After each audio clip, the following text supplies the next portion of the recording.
Okay, चलो तो चलो हम लोग स्टार्ट कर लेते हैं। इनकम फ्रॉम अदर सोर्स, ठीक है। ऐसे तो देखो कैपिटल गेन का ओवरव्यू आप लोगों को मिल गया है। अब क्या करना है आपको, अदर सोर्स जो इनकम फ्रॉम अदर सोर्स का जो हेड है दैट इज ये सबसे छोटा चैप्टर मान सकते हो आप। 5 हेड्स ऑफ इनकम में से सबसे छोटा है, थोड़ा सा ट्रिकी है। जैसे हाउस प्रॉपर्टी में थोड़ा ट्रिकीनेस था, यहाँ पर भी थोड़ा ट्रिकीनेस है, बट इतना भी टफ कुछ नहीं है। बस आप एक बार मैटर को जान लो, कंप्लीट सेक्शंस को एक बार देख लो। अदर सोर्स में आपको ऐसे ऑलरेडी हम लोग जब इंट्रोडक्शंस किए थे, आपको याद होगा वहाँ पर हम लोगों ने अदर सोर्स का कुछ सम्स भी किया था। एक बार वहाँ पर वो वाला सम्स भी आप इस ओवरव्यू के बाद देख सकते हो, और फिर और कुछ सम्स में इसके ओवरव्यू चैप्टर्स मतलब कराने के बाद, मतलब जैसे ही आपको पूरा कंप्लीट सेक्शंस का पता चल जाए, इनकम टैक्स में आप हर एक चीज को बहुत ही आराम से समझ सकते हो। सेक्शंस इज बहुत इंपॉर्टेंट। तो चलो मैं आप सेक्शंस जो है आदर्श सोर्स के अंदर जो आपको याद रखना है आदर्श सोर्स है क्या, चलो एक बार कंप्लीट आपको मैं समझा देता हूँ, ठीक है। चलो स्क्रीन शेयर कर ले, ठीक है।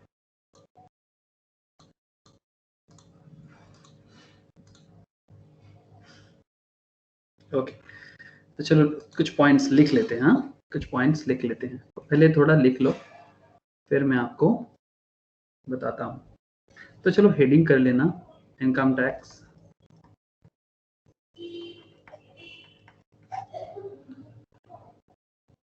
हेड्स ऑफ इनकम में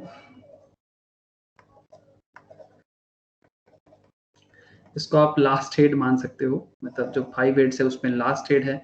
और ये है आपका आईफोस, शॉर्ट में हम लोग यही कहते हैं, बट ब्रॉड में अगर हम बोले तो इसका फुल फॉर्म हो जाता है आपका income from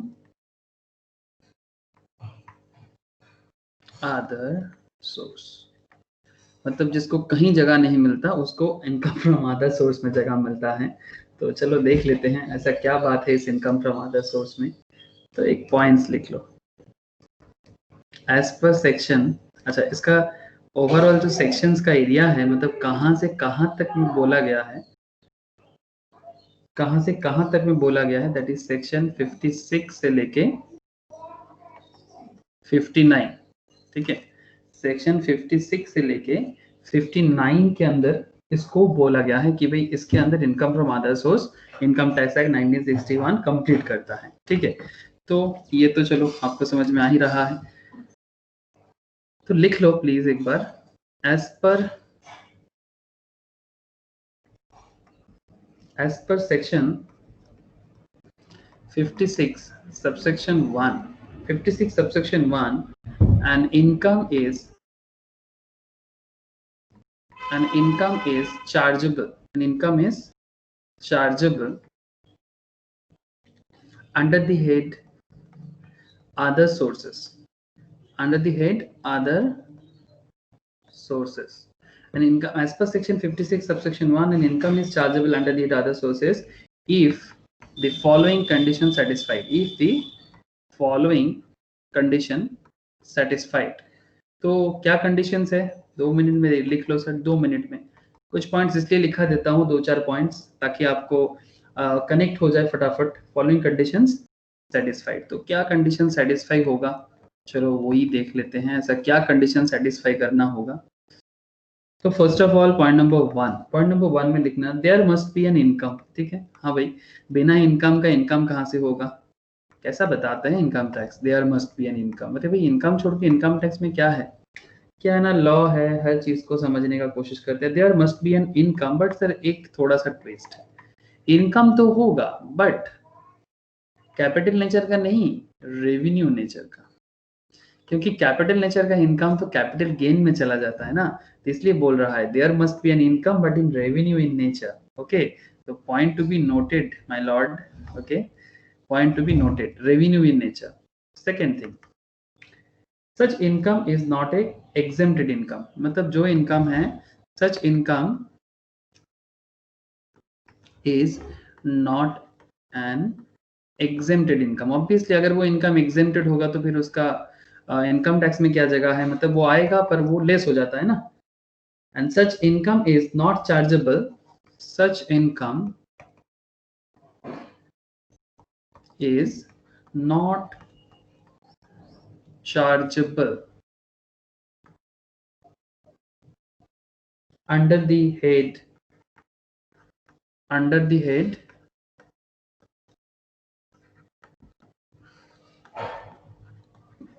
salary, HP, business professions, capital gain, किसी भी हेड में उसको कोई जगह नहीं है। सैलरी, HP, BP, CG, किसी भी हेड में वो इनकम कहीं पर भी नहीं होगा।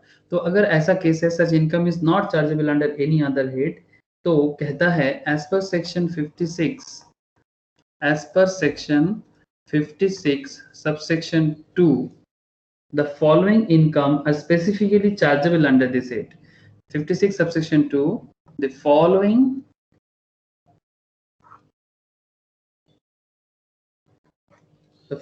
income are specifically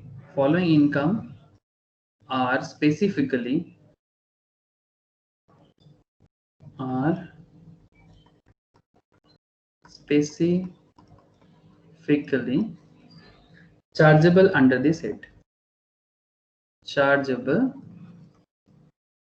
under this head. तो चलो फॉलोइंग इनकम जब आ ही गए कि भाई कि क्या क्या है, तो दीज आर, ठीक है। तो चलो दीज आर मतलब क्या क्या इनकम है जो इनकम फ्रॉम अदर सोर्स में काउंट होता है, ठीक है। तो वही चलो देखना है, इसी में तो बात करना है कि भाई कौन सा इनकम होगा जिसको हम लोग डिविडेंड मतलब सॉरी जिसको हम लोग इनकम फ्रॉम अदर सोर्स में चार्ज करेंगे, ठीक है। तो एकदम पहुंच गए पूरा लिस्ट में। चलो फटाफट रिवाइज मारो। कैप्सूल आपके पास है, आप चाहो तो वहां ओपन कर लो, अब तो स्क्रीन दिख ही रहा है आपको। ओके तो इनकम फ्रॉम अदर सोर्स में कंप्यूटेशन ऑफ इनकम एकदम डायरेक्ट कंप्यूटेशन से ही चालू कर रहे हैं। हाँ, एकदम डायरेक्ट कंप्यूटेशन से ही चालू कर रहे हैं। तो जैसे कि हम लोग अगर बात करेंगे डिविडेंड इनकम का, ठीक है, डिविडेंड इनकम चार्जेबल होता है, बट हाँ कुछ एक्सेप्शंस भी है कि कुछ डिविडेंड इनकम ऐसे भी होते हैं जिसमें चार्जेस नहीं लगता। बट नॉर्मली डिविडेंड इनकम मतलब आप अगर डिविडेंड से कमाओगे, जैसे कि कोई शेयर्स में इन्वेस्ट करता है ना कंपनी में, जो शेयर्स में इन्वेस्ट करते हैं, शेयर मार्केट में अगर आप इन्वेस्ट करते हो, शेयर मार्केट कंपनीज आपको या फिर कोई प्राइवेट कंपनीज हो, शेयर मार्केट कंपनीज हो, वो आपको क्या करता है, अगर आप कंपनी का शेयर होल्ड करोगे तो बदले में आपको क्या इनकम होगा, डिविडेंड इनकम होगा, ठीक है। तो डिविडेंड इनकम चार्जेबल है, बट हाँ ऑब्वियसली कुछ डिविडेंड ऐसे भी होते हैं जो एग्जेम्प्टेड भी होते हैं। जैसे डिविडेंड फ्रॉम इंडियन कंपनी, आप लोग डिडक्शंस में ही पढ़े थे, dividend from Indian company section 10 subsection 34 में एग्जेम्प्टेड हुआ करता था, है ना। डिडक्शंस में ही आप लोगों ने ये चीज देख लिया था। तो ऐसा कुछ और डिविडेंड्स भी है जिसमें हम लोग देखेंगे कि भाई वो चार्जेबल नहीं है, तो वो उसमें बाद में बात करते हैं, लेकिन उससे पहले देख लेते हैं और क्या क्या इनकम है जो इनकम फ्रॉम अदर सोर्स में चार्जेबल है। जैसे कि casual income you know, casual income मतलब रेगुलर इनकम आपका नहीं है, वो मतलब कहीं से अचानक से आपका इनकम हो गया, ठीक है। आप नॉर्मली वो इनकम आपका होता नहीं है, रेगुलर नहीं है, अचानक से कहीं से कुछ इनकम कर लिए तो अगर बहुत लम सम हो जाएगा, फिर सरकार बोलेगा ना भाई कहाँ से कर लिए। विनिंग फ्रॉम लॉटरीज, ये तो आपका कैजुअल इनकम हो ही नहीं सकता, रेगुलर इनकम हो ही नहीं सकता। क्रॉसवर्ड पजल्स, ठीक है, races including horse race, card game, other games, gambling, betting, ये सब जो इनकम है ये सब इनकम फ्रॉम अदर सोर्स का है। एकदम नेचर देख के ही पता चल रहा है। Consideration received for issue of shares from any person, अगर आप किसी को कोई शेयर इशू करते हो, बदले में कोई कंसिडरेशन रिसीव करते हो for issue of shares of any person being a resident in excess of fair market value, मतलब जितना उसका फेयर मार्केट वैल्यू है उससे ज्यादा दाम में अगर आप किसी को कोई शेयर इशू करते हो of shares of A closely held company, ठीक है, shares of A closely held company मतलब कोई किसी मतलब एक कंपनी का किसी दूसरे कंपनी में शेयर होल्डिंग है, where such shares are issued at a premium। Basically simple समझ में आ रहा है आपको कि जो दाम है मार्केट का, ठीक है, 10 का शेयर चल रहा है, पर शेयर 10 है, बदले में आप 12 ले रहे हो। तो बेसिकली आप तो जानते ही हो कि कंपनी अपना गुडविल के कारण प्रीमियम में लेते हैं। ये सब आप बचपन में कंपनी अकाउंट्स में ही किए हो, है ना, कि 10 का शेयर 12 में कर रहा है, फिर प्रोराटा अलॉटमेंट होता था, याद है ना, प्रीमियम में क्या होता था, एक्स्ट्रा ज्यादा आ जाता था, प्रोराटा अलॉटमेंट करते थे। काइंड ऑफ वो जो सब एरिया है आप लोग को पता ही है, आप लोग कंपनी अकाउंट्स में भी करते हो ये सब चीज। तो consideration received for issue of shares for any person being a resident in excess of fair market value of shares of a closely held company where such shares are issued at premium। section 56 subsection 2 clause 7b, ये भी आपका income from other source हो जाएगा। Interest received point number 4, interest received on compensation और enhanced कंपेंसेशंस। Interest कहीं से receive कर रहे हो कंपेंसेशन के तौर पे या एनहांस, मतलब आपका इंटरेस्ट का अमाउंट बढ़ गया है, deemed to be income in the year of receipt, जिस पर्टिकुलर ईयर में आप रिसीव करोगे, सेक्शन 56 सबसेक्शन 2 क्लॉज 8 के तहत वो आपका चार्जेबल है इनकम फ्रॉम अदर सोर्स में। एडवांस फॉरफिटेड, इसके बारे में हम लोगों ने कैपिटल गेन में ही चर्चा कर किया था, very very important point.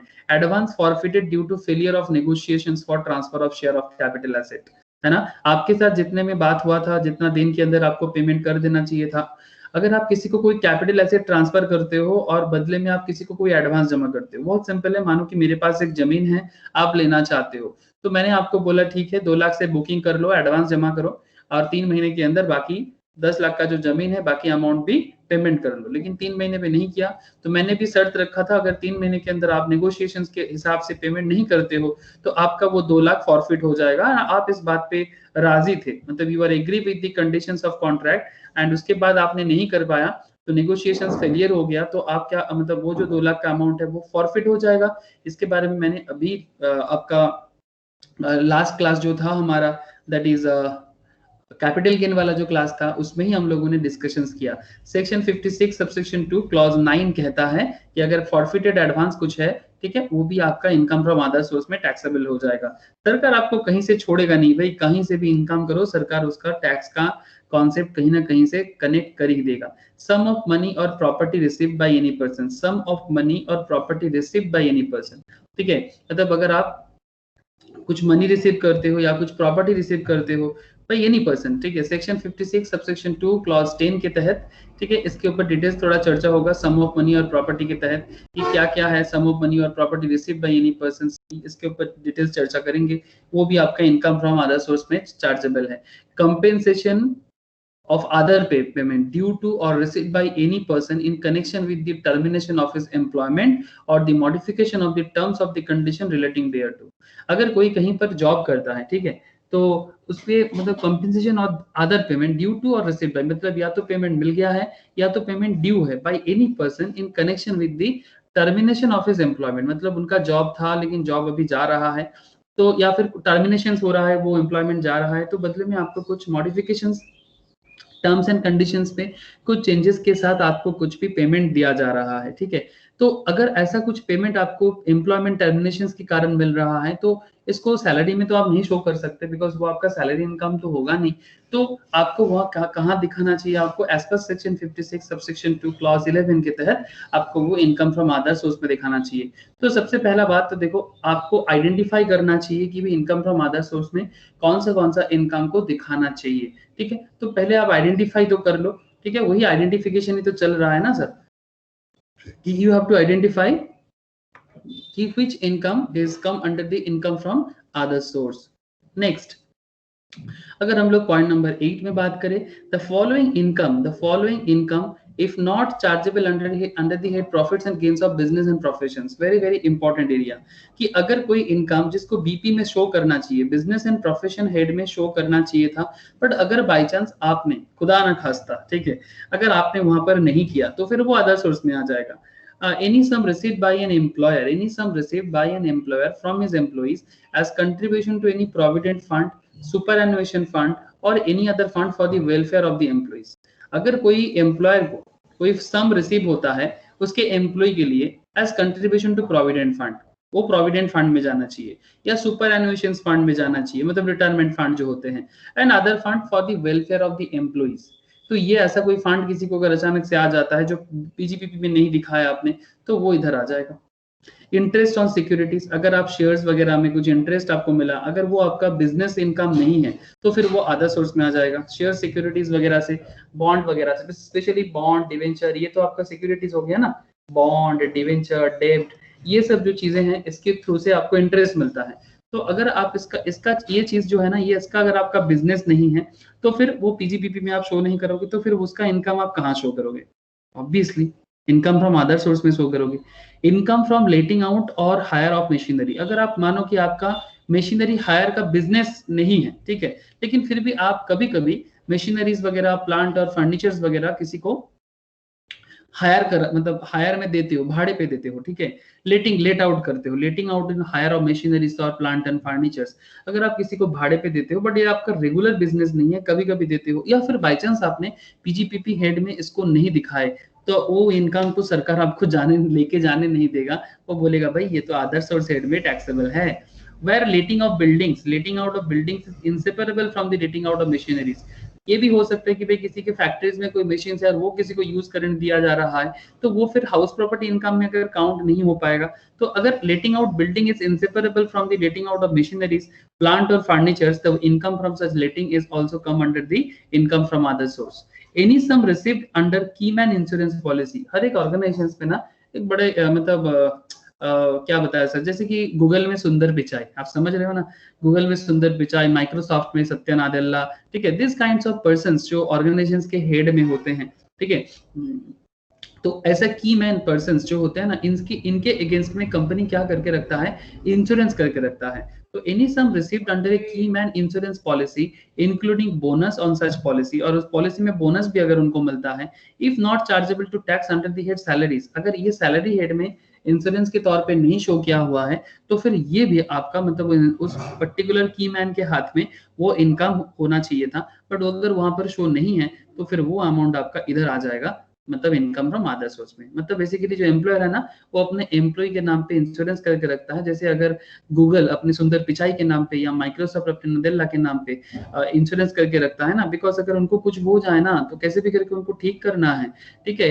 Health insurance, उनका कोई भी सेफ्टी इंश्योरेंस करके रखना पड़ता है, कुछ भी हो जाए भी उनको बचाना जरूरी है। तो एग्जैक्टली ऐसे लोगों के लिए ही तो कंपनी चलता है, तो जिनके लिए कंपनी चलता है उनका इंश्योरेंस बनता है। तो अगर सैलरीज में नहीं आता है तो अदर सोर्स में आ जाएगा, इसमें और क्या है, सिंपल कुछ पॉइंट्स है। तो याद रखिएगा ये सब पॉइंट्स जो हमने अभी देखा, तो सबको ऐड कर दो, टोटल मारो, ठीक है। फिर पॉइंट नंबर 9, ये जो पॉइंट नंबर 8 था समझ में आया ना, ये पॉइंट नंबर 8 था। अब पॉइंट नंबर 9 में आ जाएगी, any income chargeable to tax under the act but not falling under any other head of income.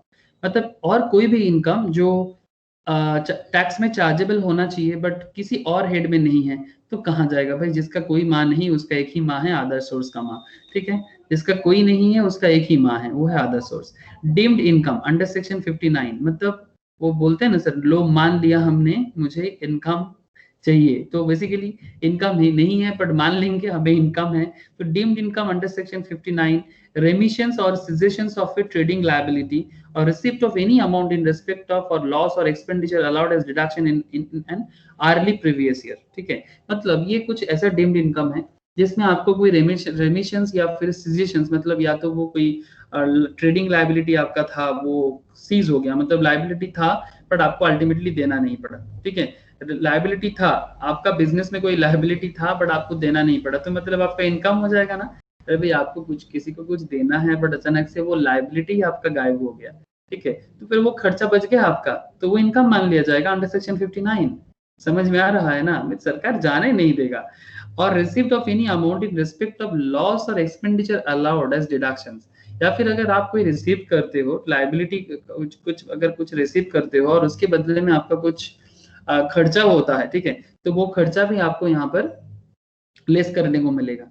तो वही बोल रहे हैं यहाँ पर, रेमिशन और सीजेशन ऑफ ट्रेडिंग लायबिलिटी, आपका बिजनेस का लायबिलिटी था या फिर कुछ रिसीव आपको अचानक से हो गया और उसको पाने के लिए आपका कोई लॉस या एक्सपेंडिचर अलाउड हो गया, तो वो भी डिडक्शंस के तौर पे किसी अर्लियर ईयर का कुछ था वो अमाउंट लेस करके बाकी चीज आप एज ए इनकम शो कर सकते हो। तो ये रहा आपका चार्जेबिलिटी ऑफ अदर सोर्स में, ये भी चार्जेबल है। तो ये था आपका सेक्शन 59। तो याद रखना सेक्शन 59 बड़ा इंटरेस्टिंग है कि मतलब जो मेरा लायबिलिटी अचानक सीज हो गया तो मेरा बाद में मुझे मिल गया कोई इनकम और उसको करते हुए मुझे कुछ खर्चा हो गया, तो वो सब खर्चा भी आपका क्या हो जाएगा, डिडक्शंस हो जाएगा और वो इनकम फ्रॉम अदर सोर्स में आ जाता है। तो ये सब आपने क्या कर दिया, चार्ज कर दिया किसमें, ये सब आपने चार्ज कर दिया डिविडेंड में, सॉरी डिविडेंड बोल दिया मैंने, अदर सोर्स में।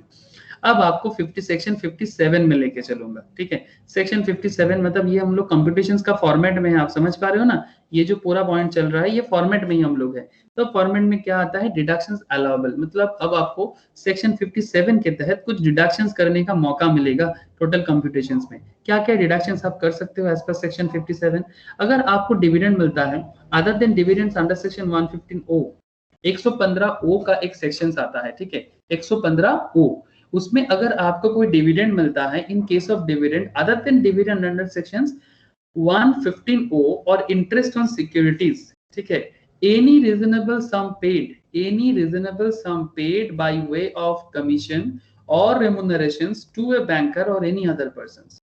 अगर आपको कुछ भी डिविडेंड मिलता है in case of dividend, normal 115 O को छोड़ के अगर कोई डिविडेंड है तो वो डिविडेंड आप यहाँ डिडक्शंस कर सकते हो, या फिर कोई रीजनेबल सम आप पे करते हो कमीशंस के तौर पे या रेम्यूनरेशंस के तौर पे किसी बैंकर को, ठीक है, तो वो आपको क्या करने को मिलेगा, डिडक्शंस के तौर पे आप इनकम फ्रॉम अदर सोर्स में लेस कर सकते हो।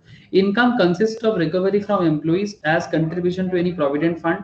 अगर आपको प्रोविडेंट फंड के इनकम से, मतलब प्रोविडेंट फंड में जो जमा हुआ उसका कुछ इनकम अगर मतलब ऐसा कुछ इनकम आपका होना चाहिए था, बट वो आपका क्या हो गया, रिकवरी हो गया। Income consist of recovery from employees, ठीक है, as contribution to any provident fund या फिर सुपरएन्युएशंस मतलब retirement fund etcetera, amount of contribution remitted before the due date under the respective acts in accordance with the provision of section 36 subsection 1 clause 5a।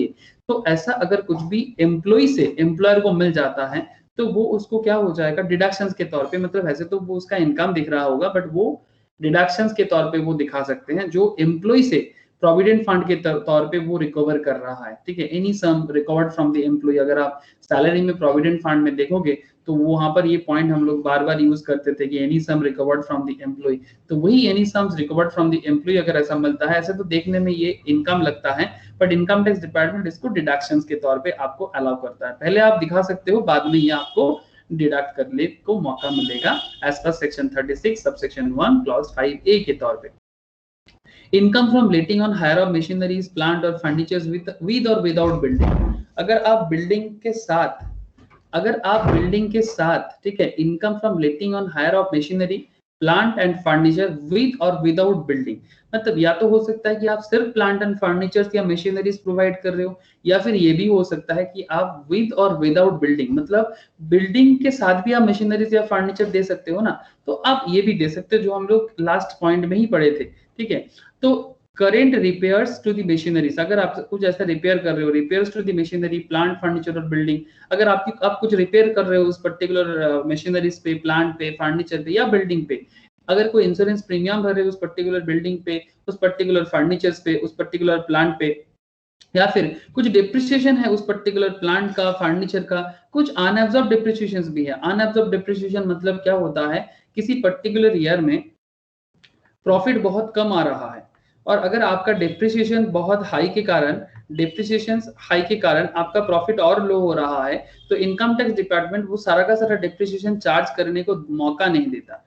Income tax department आपको पूरा का पूरा depreciation charge करने का मौका नहीं देता अकाउंट्स में, क्योंकि आपका प्रॉफिट क्या है ना, लो हो जाएगा, और प्रॉफिट लो हो जाएगा तो सरकार का रेवेन्यू लॉस है। तो ऐसा केस में जो डिप्रिसिएशन आपका अनएब्जॉर्ब रहते हैं और बाद में जो आपको वो मौका मिलना चाहिए ना कि भाई आपका डिप्रिसिएशन है, आपको तो अगर 1920 में नहीं मिला तो भाई कम से कम 2021 में तो दे दे मेरा डिप्रिसिएशन अलाउ करने, तो क्योंकि मेरा ही तो मशीन्स का या फर्नीचर्स का या बिल्डिंग का डिप्रिसिएशन है, तो हम क्यों ना यूज कर सके। लेकिन हाँ, अगर किसी पर्टिकुलर ईयर में प्रॉफिट कम होने हो जा रहा है आपका डिप्रिसिएशन हाई होने के कारण, तो फिर उस केस में इनकम टैक्स डिपार्टमेंट आपको वो लेस करने को नहीं देता, ठीक है। तो अल्टीमेटली उस टाइम पे अगर आपको नहीं मिला है तो आप करेंटली उसको डिडक्शंस कर सकते हो एज पर सेक्शन 57। तो सेक्शन 57 बहुत ही दिलचस्प है बिकॉज इसमें आपको कुछ पैसा इनकम डिडक्शंस करने को मिल रहा है जो नॉर्मली आप समझ पा रहे हो ना। अच्छा, फिर हम लोग बात करेंगे फैमिली पेंशन पे, ठीक है, फिर हम लोग बात करेंगे फैमिली पेंशन पे। फैमिली पेंशन क्या है, ये 1/3 of such income, family pension से 33.13। आप अगर कैलकुलेटर में 33.13 करोगे ना तो एक्चुअली ये कैसे आएगा, आप 1/3 करो, जस्ट कैलकुलेटर में ना 1/3 करो, तो 33.33 एंड 1/3 ऑफ सच इनकम और 15,000 व्हिच एवर इज लेस। अगर फैमिली को, मतलब जो फैमिली का मेन अर्नर था उनका कुछ हो गया तो बाकी फैमिली को पेंशन मिलेगा। तो फैमिली को जो पेंशन मिलता है या तो टोटल पेंशन या तो 15,000, मतलब टोटल पेंशन का 1/3। अगर मानो कि किसी का पेंशन है 1 लाख का, 1 लाख का पेंशन है, इसका 1/3 करना, तो 1 लाख का 1/3 कितना हो जाएगा करके देखो तो सिंपल 33,000 होता है। 33,333। तो अगर 33,333 है या 15,000 इसमें से जो लोअर है, ठीक है, तो 15,000 लोअर है तो आपको ये अमाउंट लेस करने को मिलेगा एज ए डिडक्शन, ठीक है। तो अच्छा, और क्या है, इंटरेस्ट ऑन कंपेंसेशन और enhanced compensation receipt. Interest on compensation और एनहांस्ड कंपेंसेशन मतलब आपको कोई कंपेंसेशन में इंटरेस्ट मिल रहा था, या फिर एक इंटरेस्ट का जो अमाउंट है वो बढ़ाया गया बाद में, या फिर 50% ऑफ सच इंटरेस्ट। तो ये जो इंटरेस्ट ऑन कंपेंसेशन का जो डिडक्शन आपको मिलेगा, वह जो इंटरेस्ट आपको मिल रहा है उसका 50% आप लेस कर सकते हो अपने इनकम से, ठीक है। जो आपको डिविडेंड इनकम दिया जा रहा है उसमें से आप इसको लेस कर सकते हो। और क्या इनकम आप डिडक्शंस में लेस कर सकते हो, जैसे कि एफ पॉइंट में आ जाते हैं। एफ पॉइंट में any other expenditure not in the nature of capital expenditure. अगर कोई और तरह का एक्सपेंडिचर है जो कैपिटल एक्सपेंडिचर नहीं है, इनकर्ड होलली और exclusively for earning such income, ठीक है। अगर कोई any other expenditure not in the nature of capital expenditure, point to be noted. हाँ, कैपिटल एक्सपेंडिचर तो यहाँ पर बात बनेगा नहीं ना, कैपिटल एक्सपेंडिचर नहीं बनेगा। रेवेन्यू एक्सपेंडिचर अगर आप कुछ ऐसा कर रहे हो होली और exclusively for earning such income, उस पर्टिकुलर इनकम को करने के लिए अगर आप कुछ भी खर्चा करते हो तो वो खर्चा कैपिटल के लिए नहीं, हाँ, not for capital expenditure, it's for revenue expenditure, तो वो भी आपको लेस करने को मौका मिलेगा। तो अल्टीमेटली ये सब लेस करने के बाद आपका टोटल करो और फिर वहां से ये जो अमाउंट आपका इधर जो जो इनकम आपका चार्जेबल है और डिडक्शंस एज पर सेक्शन 57 जो है लेस करो, तो आपको अल्टीमेटली वही चाहिए जो आपको चाहिए था, that is income from other source, ठीक है। अब इनकम फ्रॉम अदर सोर्स में हम लोग रेट्स में बात करेंगे, ठीक है। बहुत सारा पॉइंट्स अभी बाकी है, तो चलो एक एक करके देख लेते हैं। तो ये हम लोगों ने क्या देख लिया इतना देर से, कि हम लोगों ने ये देखा कि भाई as per income tax, sorry, as per income tax other source का कैलकुलेशंस कैसे होता है। बस इसको एक बार आप लोग ठीक ठाक से देख के पढ़ोगे ना, तो आप सम्स जो भी आपके पास आएगा आप आराम से उसका जवाब दे सकते हो, या फिर एमसीक्यू क्वेश्चंस का भी आंसर का जवाब भी आप देख सकते हो। तो everything is depend on provisions. मैं हर क्लास में बोलता हूँ, इसमें भी मुझे बोलना पड़ेगा, बिकॉज मैं इसको ना बोले हुए अपने आप को रोक नहीं पाता, because everything is depend on provisions. Otherwise income tax में तो कुछ है ही नहीं, सिर्फ प्लस माइनस डिवाइड इनटू छोड़ के। Okay, again deductions not allowable. अब आपको डिडक्शंस अलाउबल समझ में आया, बट कुछ डिडक्शंस ऐसा भी है जो आपको अलाउ करने का मौका नहीं मिलेगा, मतलब जो जिसको आप इनकम चार्ज जो है, मतलब डिविडेंड इनकम, मतलब जो इनकम फ्रॉम अदर सोर्स में जो इनकम चार्ज हुआ है वहां से आपको डिडक्शंस करने को मौका नहीं मिलेगा, लेकिन देख के लगेगा कि मौका मिलेगा। ये जो आपका इनकम है, ये आपका इनकम फ्रॉम अदर सोर्स में चार्जेबल है ना, यहाँ से आपको डिडक्शंस अलाउबल आपने देख लिया था। अब मैं आपको कुछ, अच्छा, उसी को डिडक्ट करके ही आपको इनकम फ्रॉम अदर सोर्स मिलने वाला है, ठीक है। बट अभी मैं आपको कुछ ऐसा इनकम के बारे में बात करूंगा जो बेसिकली देखने में तो लगता है कि भाई वो अलाउ होना चाहिए मेरे इनकम से, बट वो इनकम से आपको लेस करने को मौका नहीं देता है एज पर सेक्शन 58, ठीक है। चलो, ऐसे देखो हर एक बिजनेस, जैसे कि हम लोग देखे हैं कि बिजनेस में कोई एक्सपेंस करते हैं तो वो एक्सपेंस मुझे लेस करने का मौका मिलता है ना, जो बिजनेस का इनकम में से अगर हम एक्सपेंस को हटा सकते हैं, है ना, तभी तो हम लोग प्रॉफिट एंड लॉस अकाउंट बनाते हैं बीपी में, और फिर टू एक्सपेंस बोल के उसको लेस करते हैं, फिर हमें नो नेट प्रॉफिट मिलता है। बट मैं आपको चीज बता दूं कि इनकम फ्रॉम अदर सोर्स के केस में ऐसा कोई प्रोविजंस नहीं है। Any personal expense of the assessee, आप अपना किसी भी तरह का पर्सनल एक्सपेंस को इनकम फ्रॉम अदर सोर्स में लेस नहीं कर सकते। अगर आपका कोई पर्सनल एक्सपेंस है तो आप लेस नहीं कर सकते। Any interest chargeable to tax under this act which is payable outside India, अगर आपको कोई इंटरेस्ट चार्ज करना है अंडर दिस, जो आपको आउटसाइड इंडिया पे करना है और जिसमें आपने टीडीएस नहीं काटा, which tax has not been paid, मतलब जिस इंटरेस्ट का पेमेंट आप आउटसाइड इंडिया में करना चाहते हो और पेमेंट तो आप कर दोगे बट आपने उसका टीडीएस नहीं काटा। आपको पता है ना कि जब भी आप इंडिया के बाहर में कोई भी पेमेंट किसी को करोगे, चाहे वो इंटरेस्ट पेमेंट ही क्यों ना करो, तो उसमें आपको टीडीएस पहले से ही काट लेना चाहिए, है ना, टैक्स डिडक्टेड एट सोर्स। तो ये टीडीएस अगर आप नहीं काटे हो ना, तो वो वाला इंटरेस्ट अमाउंट जो आपका आप लेस कर सकते हो, क्योंकि आपने टीडीएस नहीं काटा तो इस बार आप लेस नहीं कर सकते। Any amount payment chargeable to tax under the head salaries if it is payable outside India unless tax has been paid thereon or DTS thereupon, मतलब यहाँ पर पहले वाला था इंटरेस्ट, इस केस में है पेमेंट। इंटरेस्ट चार्ज करोगे किसी किसी पे आउटसाइड इंडिया पे तो भी आपको टीडीएस काटना चाहिए। अगर आप पेमेंट कर रहे हो salary under the salary head में किसी को कोई सैलरी पेमेंट कर रहे हो, अगर आप टीडीएस ना काट के कर रहे हो, इसके ऊपर हम लोगों ने सम्स किया, आपको याद जरूर है, ठीक है। तो अगर आप किसी को कुछ पेमेंट कर रहे हो और उस पर टीडीएस भी नहीं काटे आपने, तो फिर वो भी आप लेस नहीं कर सकते। 30% of sum payable to a resident, 30% of sum payable to a resident on which tax is deducted at source। अगर आप किसी को कोई भी पेमेंट कर रहे हो, ठीक है, 30% of sum payable to a resident on which TDS deductible at source, मतलब TDS नहीं काटे आपने, टैक्स नॉर्मली काटना चाहिए था।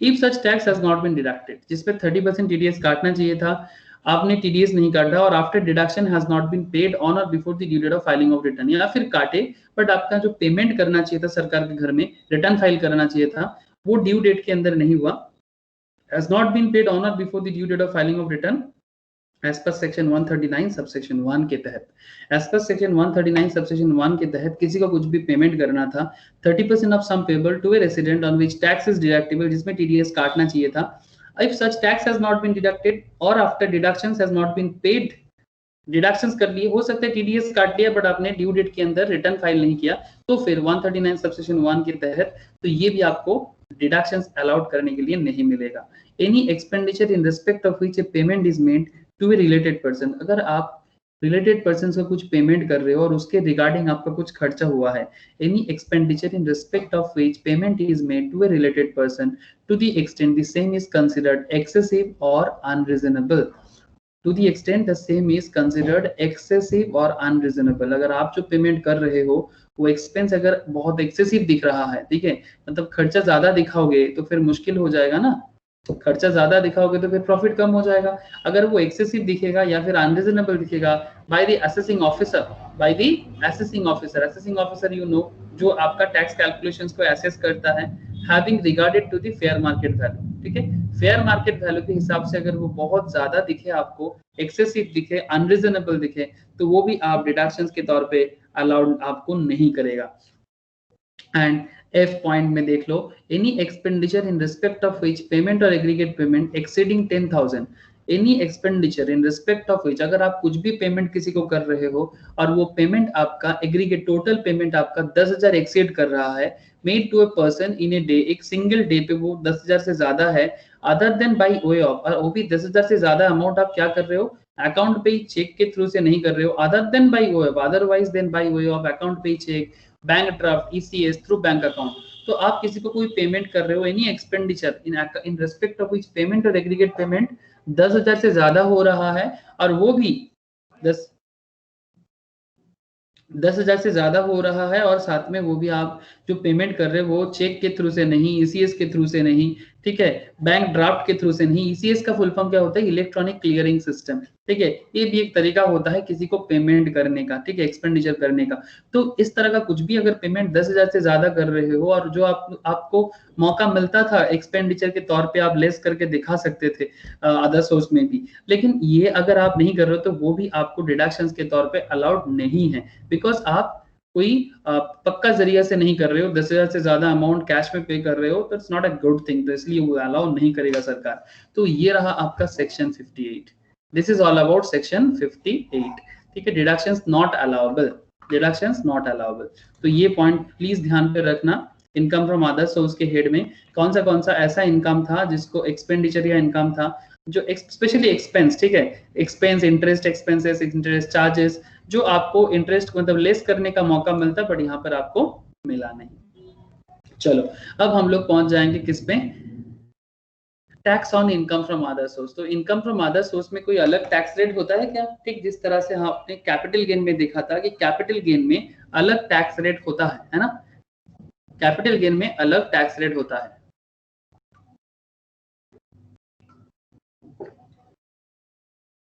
टैक्स रेट में इनका कैपिटल गेन में आपने देखा था short term 111A, long term long term में 112 था, 112A था, उसमें आपने देखा था कि किस तरह से अलग अलग रेट्स कैपिटल गेन में हुआ है। मेनली अगर देखा जाए तो कैपिटल गेन में एक होता है 15% का, कुछ केसेस है 10% का, और कुछ केसेस है 20% का। तो एग्जैक्टली यहाँ पर भी कुछ ऐसा रेट का चेंजेस है इनकम फ्रॉम अदर सोर्स में, मतलब अदर देन स्लैब रेट को छोड़ के भी कुछ अलग रेट्स का एरिया है अदर सोर्स में। तो ये बड़ा इंटरेस्टिंग एरिया है, यहाँ से सवाल जरूर पूछता होगा। ओके देखो सेक्शन 115 बीबी पहला सेक्शन है 115 बीबी के तहत winning from lottery crossword puzzle race including horse race card game other than game of any sort of gambling, ठीक है, गैम्बलिंग छोड़ के कोई और गेम पे नहीं, गैम्बलिंग वाला गेम पे बेटिंग और एनी फॉर्म ऑफ नेचर, तो ऐसा केस में 30% ऑफ सच विनिंग, जो भी आप विन करोगे उसका 30% का टैक्स रेट आपसे काट लिया जाएगा। फर्दर इंक्रीज बाय सरचार्ज, सिर्फ 30% में ही नहीं थमेगा, उसमें सरचार्ज अमाउंट जो भी है वो लगाएगा if applicable. Health and educational cess, health and education cess आपको पता है सरचार्ज कब क्या लगता है, मैंने एकदम आपको जो कैप्सूल मैंने दिया उस कैप्सूल के एकदम स्टार्टिंग में ही, इनकम टैक्स कैप्सूल के स्टार्टिंग में एक पूरा का पूरा चार्ट है, उसमें मैंने सरचार्ज का भी रेट गिवन करके रखा है और आपको मैंने उसके ऊपर सम्स भी करवाया था, आई होप आपको याद है। तो सरचार्ज कब लगता है you know, and health and education से 4%, तो सब मिला जुला के ये रेट लग जाता है। अच्छा अगर आप मानो कि लॉटरी या विनिंग पे आप कुछ इनकम किए, तो उसको करने के लिए अगर आपने लॉटरी टिकट खरीदने की, सपोज मानो कि आपको 10 लाख का लॉटरी लगा और उसको आपने 1 लाख का लॉटरी खरीदने के पीछे खर्चा किया था, तो क्या 10 लाख से 1 लाख लेस करने को मिलेगा और क्या आप 9 लाख पे टैक्स पेमेंट करोगे? नहीं, ये खर्चा लेस करने का मौका नहीं है। 10 लाख है तो 10 लाख पे 30%, मतलब एकदम डायरेक्ट 30%, मतलब 3 लाख आपका ले लेगा। ऐसा नहीं कि आप बोलोगे कि नहीं मेरा तो 1 लाख का लॉटरी टिकट का खर्चे में ही चला गया, ये इस तरह का पॉइंट यहाँ पर वैलिडिटी मतलब कोई मतलब इररिलेवेंट पॉइंट्स है ये सब, ठीक है। आप बोलोगे खर्चा लेस करेंगे तो खर्चा लेस करने को मौका नहीं मिलेगा, तो point to be noted my lord, okay. No expenditure or allowance can be allowed from such income, ठीक है, मतलब winning from lottery, crossword puzzle, horse race, इसमें अगर आप कुछ भी खर्चा करते हो, ठीक है, वो खर्चा लेस करने का मौका यहाँ पर आपको नहीं है। डिडक्शन अंडर चैप्टर 6 से जो डिडक्शंस का एरिया है यू नो 80C से लेके यू का, इस तरह के इनकम पे आपको 80 चैप्टर 6 से अलाउड नहीं है। Adjustment of unexhausted basic exemption limit, अगर कुछ भी अनएग्जॉस्टेड बेसिक एग्जाम्पशन लिमिट में कुछ भी आप एडजस्ट कर सकते हो, उस इसके साथ कोई एडजस्टमेंट नहीं होता। सेट ऑफ लॉसेस मतलब सेट ऑफ कैरी फॉरवर्ड, मतलब इसका लॉस, अगर आप विनिंग पे लॉस खाते हो तो किसी और इनकम के साथ अगर आप एडजस्ट करना चाहते हो, किसी भी इनकम के साथ, ये winning, crossword puzzle, horse race, ये कोई भी एडजस्ट नहीं करता है, मतलब ये टोटली अलग है। अगर कमाओगे तो भाई 30% का टैक्स दो, साथ में सरचार्ज भी दे दो, हेल्थ एजुकेशन सेस भी दे दो, बट एकदम उम्मीद ना करना एक्सपेंडिचर को एडजस्ट करने का, उम्मीद ना करना डिडक्शंस ऑफ चैप्टर 6 से का एडवांटेज लेना, उम्मीद ना करना बेसिक एग्जेम्पशन लिमिट के साथ किसी भी तरह का एडजस्टमेंट करने का, उम्मीद ना करना किसी भी इनकम के साथ आपका लॉस को सेट ऑफ करने का। समझ में आया ना? 115 बीबी एकदम एकदम स्प्राइड होना चाहिए। अब मैं आपसे बात करने वाला हूं 115 बीबीडीए, ठीक है, 115 बीबीडीए। एग्रीगेट डिविडेंड अगर आप रिसीव करते हो, टोटल डिविडेंड अगर आप रिसीव करते हो by specified SSC resident in India in excess of 10 lakh, अगर आप एक स्पेसिफाइड एसएससी हो या फिर आप एक नॉर्मल इंडियन रेसिडेंट इंडियन हो, और अगर आप 10 लाख से ज्यादा डिविडेंड रिसीव करते हो, तो 10%, 10 लाख से ज्यादा डिविडेंड रिसीव करोगे ना, तो 10% of dividend in excess of 10 lakh, 10% of dividend in excess of 10 lakh, 10 lakh से ज्यादा जितना डिविडेंड है, मतलब जैसे हम लोगों को पता है ना कि सेक्शन 10 सबसेक्शन 34 के तहत डिविडेंड फ्रॉम इंडियन कंपनी क्या है, एग्जेम्प्टेड है, बट एग्जेम्प्टेड कितना जानते हो? 10 लाख तक ही एग्जेम्प्टेड है। तो ध्यान रखना, अगर 10 लाख से ज्यादा कुछ भी अमाउंट आपको एज ए डिविडेंड के तौर पे मिलता है, तो उस पे 10% का डिविडेंड चार्ज मतलब टैक्स चार्ज हो जाएगा। Further increase by surcharge if applicable on या फिर एजुकेशन हेल्थ सेस। अच्छा इसमें भी आप deductions is not allowable in respect of expenditure or allowance against such income, और इसको भी आप सेट ऑफ या लॉसेस को परमिसेबल नहीं है, सेट ऑफ कैरी फॉरवर्ड भी इसमें परमिसेबल नहीं है। मतलब 10 लाख से ज्यादा अगर कुछ भी अगर इसमें अगर आप कुछ भी लॉसेस होता है आपका, तो इस तरह का कोई भी तरह का लॉस के साथ आप इसको एडजस्ट नहीं कर सकते। स्पेसिफाइड एसएससी किसको कहते हैं यहाँ पर बता के रखा है, a person other than domestic company, कोई म्यूचुअल फंड्स कंपनीज, कोई इंस्टीट्यूशंस, कोई ट्रस्ट, कोई यूनिवर्सिटी, कोई educational institutions, hospitals, other medical institutions और चैरिटेबल और रिलीजियस ट्रस्ट और institutions. A person other than this domestic company, a person other than domestic company, a fund, institutions, trust, university other than educational institutions, hospitals, other medical institutions, charitable or religious trust or institutions, इसको छोड़ के कोई और के बारे में अगर सरकार कहते हैं कि स्पेसिफाइड एसएससी, तो उसको स्पेसिफाइड एसएससी माना जाएगा। सिंपल है। 115 BBE, 115 BBE unexplained cash credit, अब यहाँ पर मैं आपसे बात करना चाहूंगा भी अनएक्सप्लेन कैश क्रेडिट क्या है। What is unexplained cash credit? Simple बोले ना कि जो जो इनकम का कोई हिसाब नहीं है। अब लोग अजय देवगन का रेड देखना, ठीक है, अजय देवगन का एक मूवी आया था रेड बोल के, जिसमें इनकम टैक्स डिपार्टमेंट का वो इनकम टैक्स ऑफिसर ही बना था, एक पॉलिटिकल लीडर के घर पे जाके बहुत मतलब उनके पास उनको खबर था कि इसके पास बहुत ही अनऑथराइज्ड इनकम है जिसका कोई हिसाब नहीं है अभी कहाँ से आया है। तो वही unexplained cash credit, unexplained investment, unexplained money, unexplained Boolean, unexplained jewellery etcetera अगर किसी के पास है, रेफर्ड उसके बारे में कहाँ बोला गया है, सेक्शन 68, सेक्शन 69 एंड 69 डी पे। अगर आपका किसी भी तरह का cash credit, investment, money, Boolean, jewellery अगर आपके पास है तो उस पे आपको क्या होगा ना, आपका रेट अलग हो जाएगा।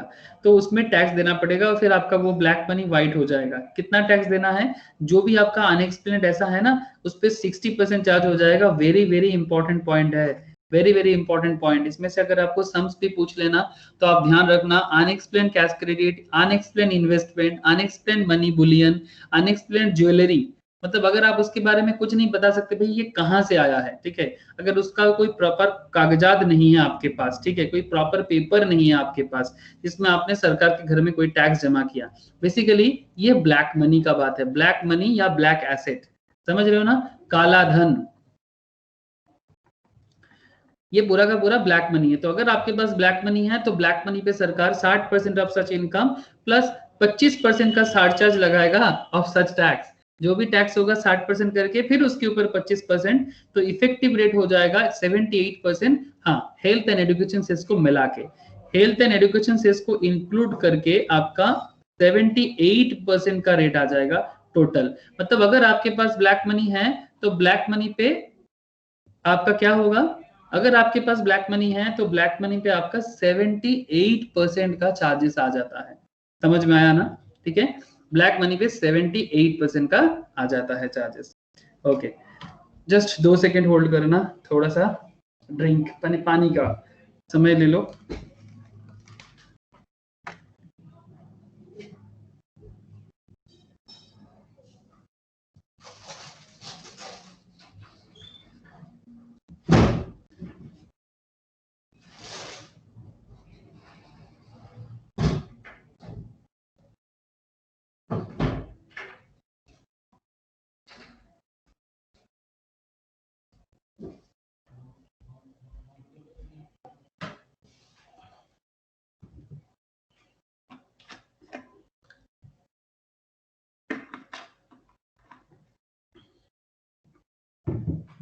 ओके ओके, चलो, स्ट्रेटेजिक टाइम आउट कंप्लीट हो गया। तो आपने देखा ना कि ब्लैक मनी के कारण आपको क्या रेट आ जाता है टैक्स का। मतलब अगर आपके पास ब्लैक मनी हो तो या फिर अगर आप as a income tax officer या फिर एज ए टैक्स कंसल्टेंट आपको पता है किसी के पास इतना ब्लैक मनी है तो उस पर क्या रेट आ सकता है, आपको समझ में आ रहा है। अच्छा, क्या इसमें कोई डिडक्शंस मिलेगा? नो डिडक्शन इज अलाउएबल, कोई बात ही नहीं है इसमें। इन respect of any expenditure or allowance against such income, ऐसे इनकम पे अगर कोई खर्चा हुआ था आपका, आप बोलोगे कि मैं मुझे ब्लैक मनी मिलने में 5 लाख का खर्चा हुआ था तो 5 लाख लेस करो, वहीं पर मार के रख देगा। Set of losses is not permissible against such income, इसके साथ आप किसी भी तरह का लॉस को एडजस्ट नहीं कर सकते। Any kind of loss you can't adjust with this incomes, ठीक है। तो ये रहा आपका 115 बीबीई। अच्छा, अगर 115 बीबीई में कोई अदर इनकम है, ठीक है, या फिर अगर कोई अदर इनकम है जिसके जो आपका मतलब 115 बीबीई में नहीं, मतलब ये जो सेक्शन है ये तो स्पेशल सेक्शन है ही, 115 बीबी, 115 बीबीडी है, 115 बीबीई, ये जो तीनों सेक्शन है ये तो आपको समझ में आया। लेकिन अगर कोई अदर इनकम है आपका इनकम फ्रॉम अदर सोर्स में, तो उसका टैक्स रेट क्या होता है? कोई भी इनकम जो इसके अलावा कोई भी अदर इनकम हो, जो हो ही सकता, बहुत सारा इनकम ऐसा होता है, उसमें टैक्स रेट क्या होता है? Subject to tax act normal rate of tax, मतलब जो नॉर्मल स्लैब है sir, normal slab you know ना, जैसे कि अप टू 2.5 लाख नील, ठीक है, 2.5 लाख से 2.5 lakh to greater than 2.5 to 5 lakh 5%, 5 lakh से 10 लाख 20%, 10 लाख से ऊपर जाएगा 30%। ये जो स्लैब आपको पता है एग्जैक्टली वो वाला स्लैब उसमें लग जाएगा। मैं और क्या नया चीज बताऊं, ये तो आपको पता ही था, ठीक है। तो ये था आपका tax on income from other source, ठीक है।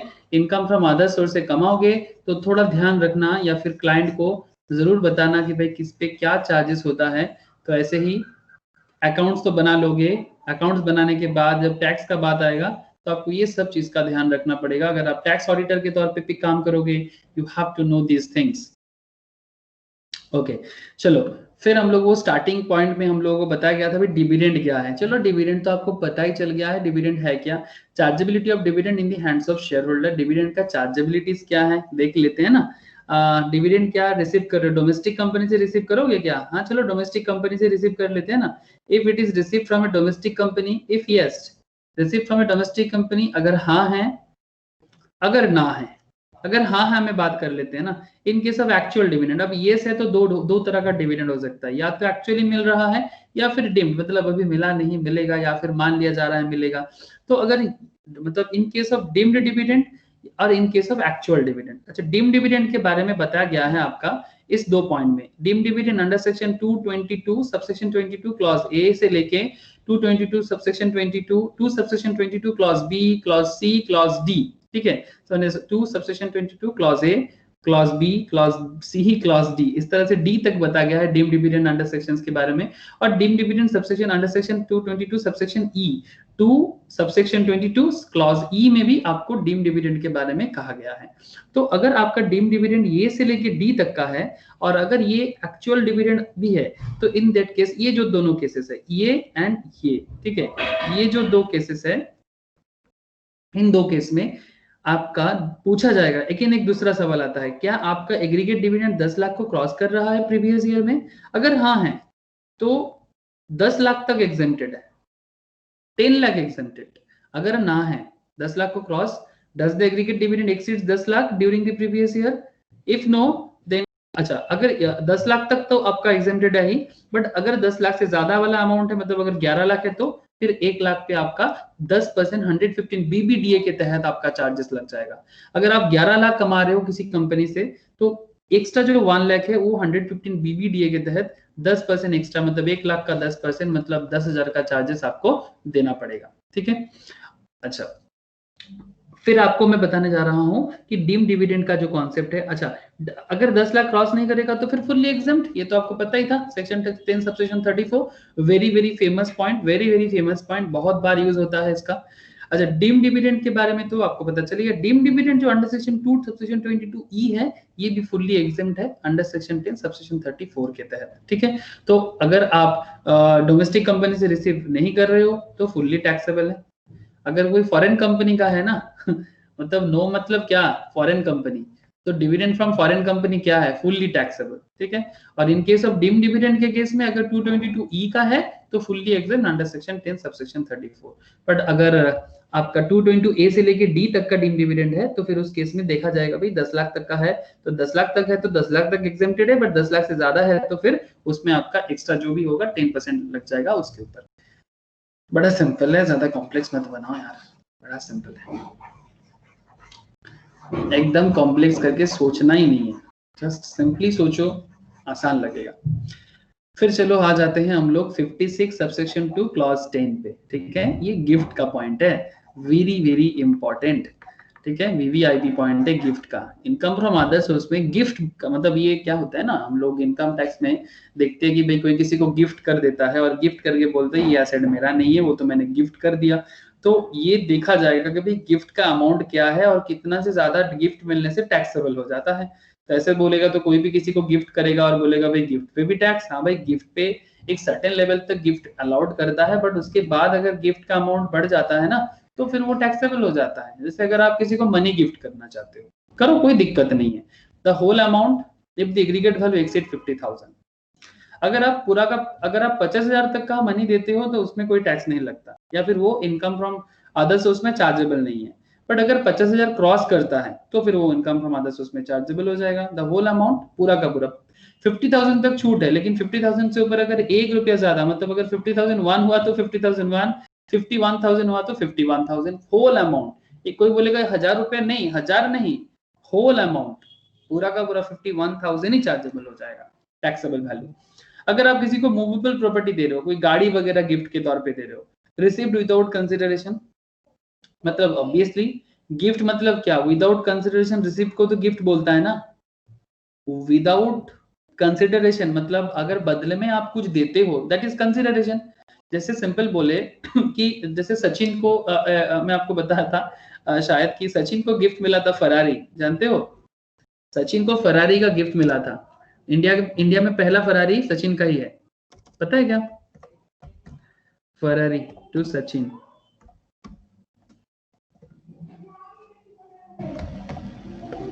Who give Ferrari to Sachin, देखो सवाल ही है। From one god to another, Formula One champion Michael Schumacher gifted Tendulkar a 360 Modena Ferrari bag in which he later sold in 2011. Sachin Ferrari also featured in Bollywood film called Ferrari की सवारी।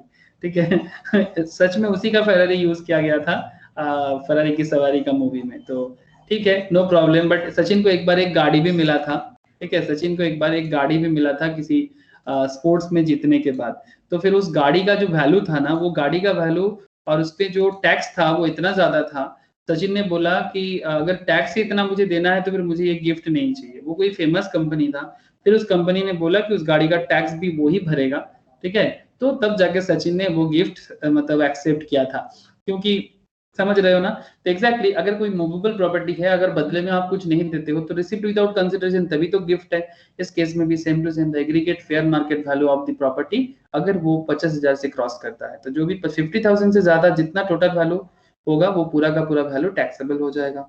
अगर receipt for इनएडिक्वेट consideration मतलब मानो कि कोई 10 लाख का चीज है, ठीक है, 10 लाख का कोई मूवेबल प्रॉपर्टी है और बदले में आप उसको दे रहे हो 3 लाख। ठीक है, तो आप ऐसा तो नहीं कि विदाउट कंसिडरेशन ले रहे हो, आप बदले में दे रहे हो, बट 10 लाख का चीज पे आप 3 लाख दे रहे हो, तो इसको क्या कहेंगे, इनएडिक्वेट। मतलब जितना होना चाहिए उससे काफी कम दे रहे हो।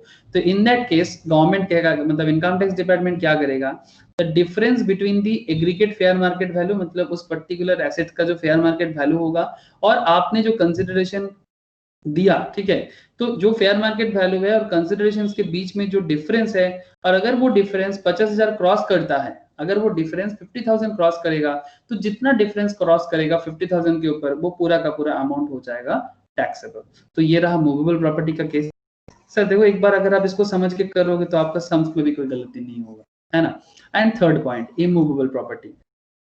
इमूवेबल प्रॉपर्टी में टीडीएस का एक कॉन्सेप्ट है, उसमें मैं आता हूँ। टीडीएस का नहीं, सॉरी, हाँ, TDS and stamp duty value का। अच्छा, रिसीव्ड विदाउट कंसिडरेशन, अगर immovable property like land building के केस नॉर्मली ये होता है, ठीक है, लैंड बिल्डिंग के केस में ऐसा होता है। रिसीव्ड विदाउट कंसिडरेशन, अगर आप कोई भी एसेट विदाउट कंसिडरेशन रिसीव कर रहे हो, ठीक है, मतलब कोई लैंड बिल्डिंग, तो अगर आप विदाउट कंसिडरेशन रिसीव कर रहे हो तो the stamp value of the property अगर वो एक्सीड करता है 50,000 के ऊपर, मतलब आप कंसिडर विदाउट कंसिडरेशन रिसीव कर रहे हो, मतलब आपका वो इनकम हो रहा है, तो सरकार बेसिकली आपको बोलेगा कि अगर उस पर्टिकुलर प्रॉपर्टी का स्टैम्प वैल्यू 50,000 क्रॉस करेगा, जितने भी 50,000 का क्रॉस करेगा stamp value of the property, if it exceeds 50,000 से ज्यादा, तो वो पूरा का पूरा हो जाएगा टैक्सेबल। ठीक है, and the last thing is receipt for इनएडिक्वेट consideration. इसमें थोड़ा देखना, the difference between the stamp duty value and the consideration, if such difference is more than the higher of 50,000 and 5% of considerations, please point to be noted, receipt for inadequate considerations पे land building के case में 10 लाख का चीज 2 लाख पे, 3 लाख पे या 4 लाख पे या 5 लाख पे देखा जाएगा कि उसका मतलब वैल्यू क्या हो रहा है, मतलब stamp duty value, SDV value क्या है। The difference between stamp duty value and consideration, अगर वो difference more than the higher of 50,000, मतलब more than the higher of 50,000 and 5% of consideration, मतलब कंसिडरेशन का 5% देखा जाएगा। सपोज आपने 5 लाख का कंसिडरेशन दिया, तो 5 लाख का 5% देखा जाएगा, 5 लाख का 5% और 50,000 जिसमें से जो हायर है, तो समझ में आ रहा है आपको, 5 लाख का 5% और 50,000 कौन हायर हो रहा है, 50,000 हायर हो रहा है, तो 50,000 को आपका टैक्सेबल वैल्यू में लिया जाएगा, क्योंकि ये तो 25,000 हो रहा है। तो इस तरह से देखा जाएगा, 10 लाख का 5%, 12 लाख का 5%, अगर जो हायर होगा वो अमाउंट वो टैक्सेबल वैल्यू में लेके चला जाएगा। तो ये रहा आपका गिफ्ट का केस। ठीक है, 3 केस है गिफ्ट में, एक मनी गिफ्ट कर सकते हो, एक मूवेबल प्रॉपर्टी गिफ्ट कर सकते हो, और एक इमूवेबल प्रॉपर्टी गिफ्ट कर सकते हो। बड़ा सिंपल है ना, 56 subsection 2 class 10, but very important है। ठीक है, याद रखना सब। अब मैं आपसे बात करने वाला हूं, थोड़ा ट्रिकी है बट बहुत ट्रिकी नहीं है, थोड़ा ट्रिकी है, थोड़ा ध्यान से सुनना। इसलिए ट्रिकी बोलने से क्या है ना, आपको थोड़ा सा ध्यान आ जाएगा, तभी बोल रहा हूँ कि थोड़ा सा ट्रिकी है।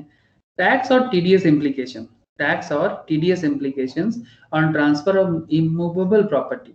अगर आप किसी को कोई immovable property like land, building, इस तरह का कुछ भी चीज अगर आप किसी को ट्रांसफर कर रहे हो, और वो भी इनएडिक्वेट कंसिडरेशंस के तौर पे, मतलब वही जब बोल रहा हूँ मैं, 10 लाख का चीज या 50 लाख का चीज आप किसी को 20 लाख पे दे रहे हो, है ना, 50 लाख का मतलब लैंड बिल्डिंग है, आप 20 लाख पे किसी को ट्रांसफर कर रहे हो, तो इनएडिक्वेसी आ रहा है ना, तो फॉर इनएडिक्वेट कंसिडरेशंस। तो एग्जैक्टली, तो tax TDS implication on transfer of immovable property for इनएडिक्वेट consideration, for इनएडिक्वेट consideration. तो इस केस में आपको 2 पॉइंट देखना है। अगर आप सेलर हो तो आप पे क्या टैक्स इम्प्लीकेशंस आएगा, अगर आप टैक्स या टीडीएस दोनों सेम पॉइंट है, टैक्स डिडक्टेड एट सोर्स या फिर बाद में दो, अगर सोर्स पे काटो या तो बाद में दो।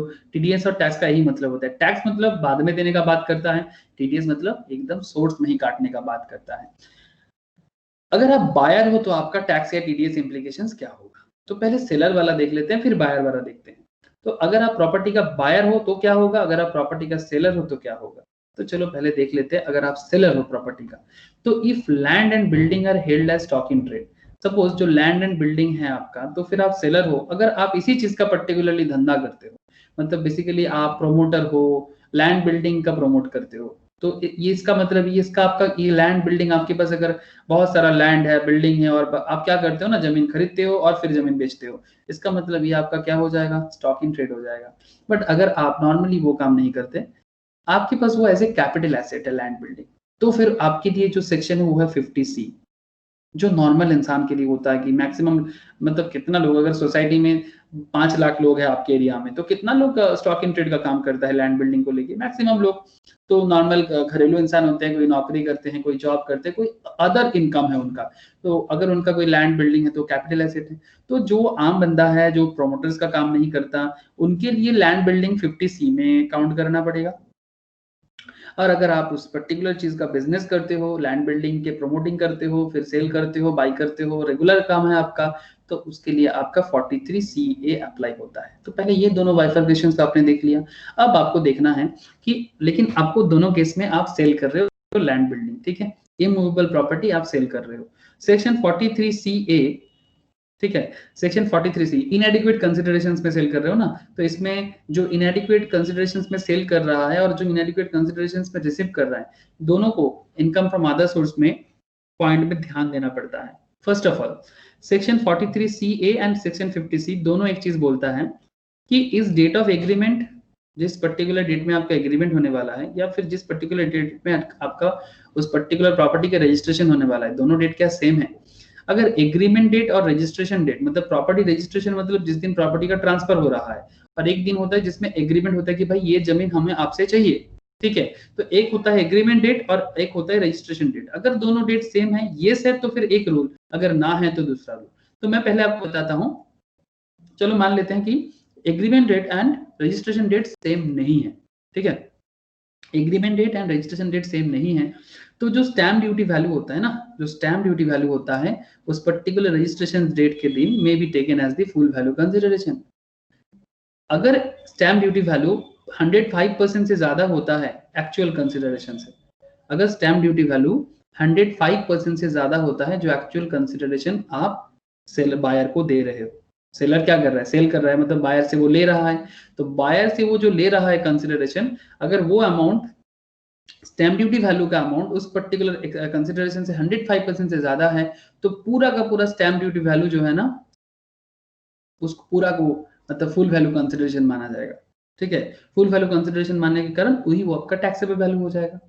अब मैं आपको बात करने वाला हूँ सेक्शन 50C में, सेक्शन 50C में ही आ जाते हैं, सेक्शन 50C 43CA में। अब आपको समझना चाहिए कि भाई date of agreement and registration same नहीं है, ठीक है, अगर डेट ऑफ एग्रीमेंट सेम है, सॉरी सेम नहीं है तो आपको समझ में आ गया, अगर सेम है, ठीक है, इफ यस, तो फिर देखा जाएगा कि भाई जो पेमेंट है इज द होल और पार्ट ऑफ द कंसिडरेशन, जो कंसिडरेशन सेलर को बायर से मिलेगा, सेलर को बायर से मिलेगा, तो होल और part of the consideration received by way of account payee check. देखिए दूसरा सवाल, ठीक है कोई बात नहीं है, एग्रीमेंट और रजिस्ट्रेशन डेट सेम है, ठीक है कोई दिक्कत नहीं, बट क्या बायर जो कंसिडरेशन दे रहा है चाहे होली दे या पार्टली दे, क्या वो रिसीव जो हो रहा है सेलर को, क्या receive by way of account payee cheque, bank draft, ECS के मोड पे हो रहा है, और before the date of agreement हो रहा है, ऑनर before the date of agreement हो रहा है, ये सब जो पेमेंट उनको मिल रहा है।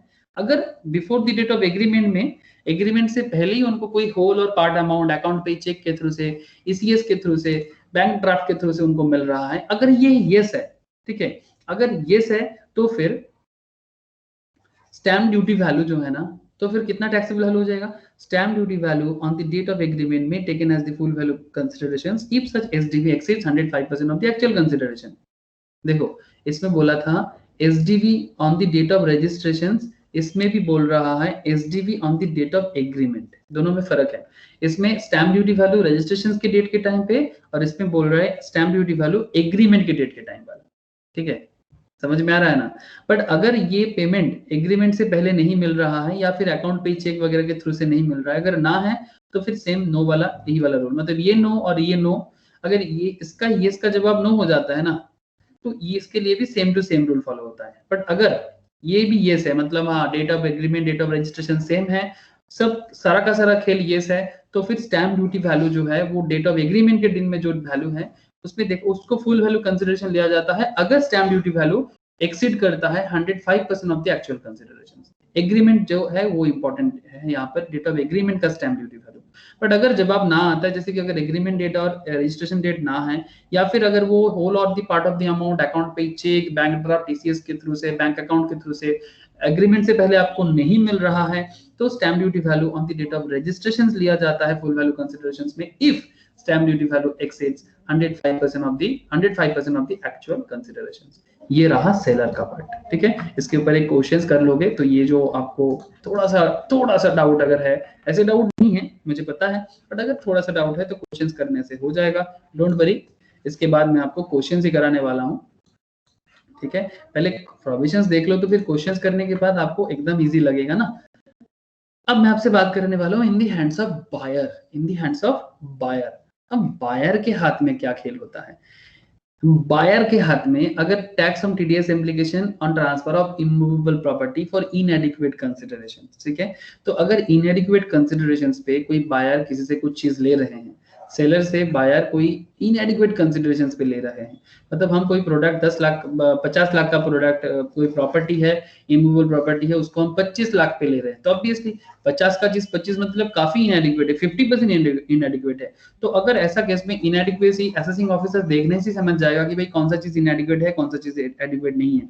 Is the date of agreement and different from the date of registration, again same questions, क्या एग्रीमेंट का डेट और रजिस्ट्रेशन का डेट सेम है, अगर हाँ है, ठीक है, और अगर ना है, तो अगर ना मान लेते हैं तो stamp duty value on the date of registration would be considered, अगर हाँ है तो सिर्फ फिर से अगेन क्वेश्चंस कि इज होल और part of consideration paid by account payee cheque, bank draft, DCS on or before the agreement, अगर आंसर हाँ है SDV on the date of agreement में बी कंसीडर्ड, अगर ना है तो SDV on the date of registration would be considered, ठीक है।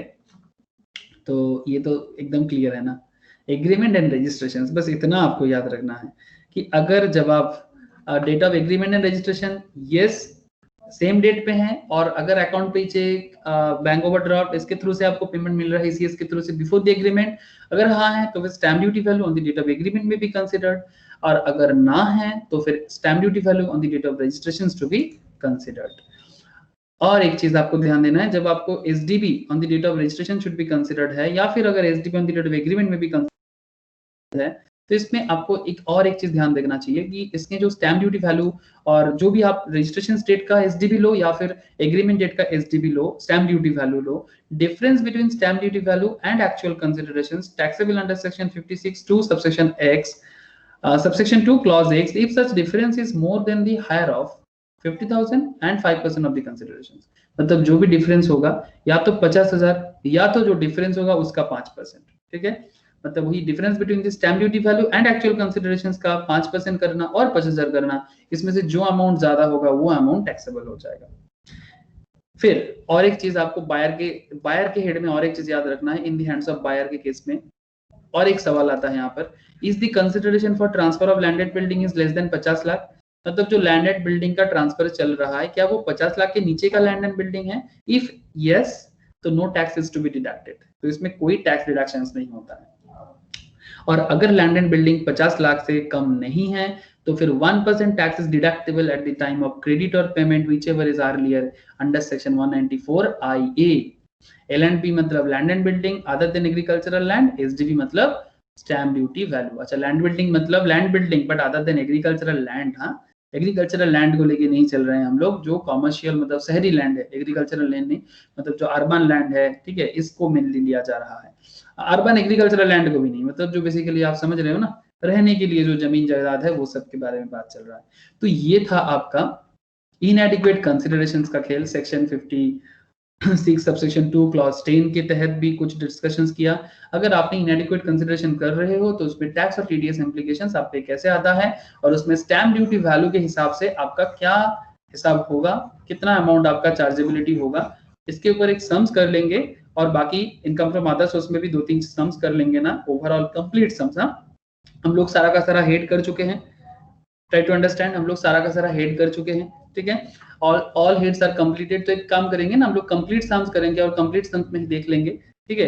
कुछ सम्स ऐसे करेंगे जिसमें अदर सोर्स को थोड़ा ज्यादा हाईलाइट करेंगे, कुछ सम्स ऐसा करेंगे जिसमें कैपिटल गेन को हाईलाइट करेंगे, और कुछ सम्स ऐसा करेंगे जिसमें सारा का सारा जिसको एक इक्वल वेटेज देके कंप्लीट करेंगे। तो उसमें हम लोग ना पूरा का पूरा क्लबिंग ऑफ इनकम, ये रहा आपका क्लबिंग ऑफ इनकम का डिटेल्स, ये रहा आपका सेट ऑफ का डिटेल्स, और ये रहा आपका डिडक्शंस का डिटेल्स, सब कुछ देखते हुए आपको मैं एक होमवर्क दे रहा हूँ। आप लोग ना घर पे एक होमवर्क लो, आप लोग घर पे ना एक काम करो, डिडक्शंस जो है ना इसको एक बार आप लोग ना गो थ्रू जरूर करना।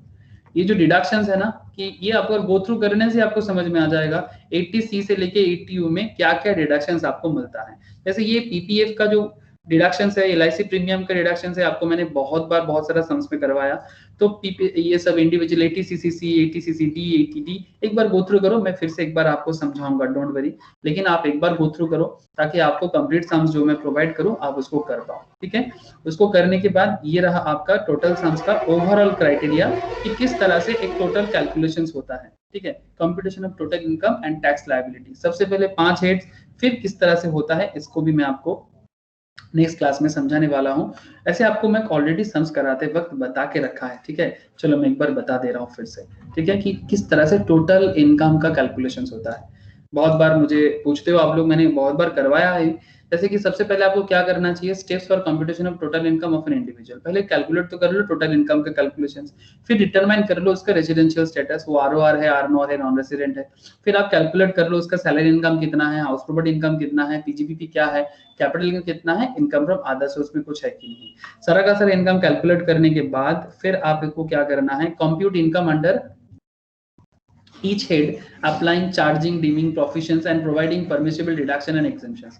हर एक हेड का अपना अपना डिडक्शंस एंड एग्जेम्पशंस होता है ना, सैलरी का अपना डिडक्शन एग्जेम्पशन है, इनकम प्रॉपर्टी का अपना डिडक्शन एग्जेम्पशन है, PGBP का अपना डिडक्शन एग्जेम्पशन है, कैपिटल गेन का भी अपना डिडक्शन एग्जेम्पशन है, एंड अदर सोर्स का भी अपने अभी देखा एग्जेम्पशंस एंड डिडक्शंस। फिर आपका ये सब देखने के बाद फिर आप क्लबिंग प्रोविजंस, इसमें ना क्या होता है ना, माँ बाप के इनकम के साथ बच्चे लोगों को इनकम को जोड़ दिया जाता है, हस्बैंड की इनकम के साथ स्पाउस को इनकम को जोड़ दिया जाता है। डोंट वरी, मैं इसके बाद आपको क्लबिंग ऑफ इनकम ही पढ़ाने वाला हूँ।